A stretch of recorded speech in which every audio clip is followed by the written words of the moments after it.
সরকারি হাসপাতালের operation theatre, যেখানে প্রাণ বাঁচে সেখানে কিনা লুকোনো ছিল লাখ লাখ টাকা আর সোনা।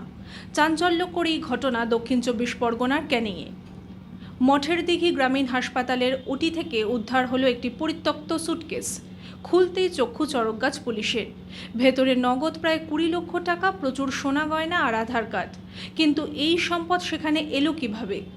অভিযোগ উঠছে এই বিপুল সম্পত্তি তৃণমূল নেতা শওকত মোল্লার ঘনিষ্ঠ হোসেন গাজীর। হাসপাতালের চিকিৎসক ডাক্তার শাহরুখ হোসেনের দাবি, তৃণমূল বুথ সভাপতির ছেলে ব্যক্তি তার কাছে রাখতে দিয়েছিল। ওদিকে বিজেপির অভিযোগ, ভোটের ফল বেরোতেই লুঠের ভয়ে হাসপাতালে সেফ জোনে টাকা লুকিয়েছিলেন ওই পলাতক নেতা। ঘটনার জেরে পুলিশ আটক করেছে অভিযুক্ত চিকিৎসক এবং এক অ্যাম্বুলেন্স চালককে। সরকারি হাসপাতাল কি এখন দুর্নীতির সেফ হাউস? সাধারণ মানুষের ক্ষোভে উত্তাল এলাকা। এই ঘটনা নিয়ে আপনার কি মতামত কমেন্ট করে জানান এবং এই ধরনের আরও ব্রেকিং নিউজের জন্য ফলো করুন মাধ্যম।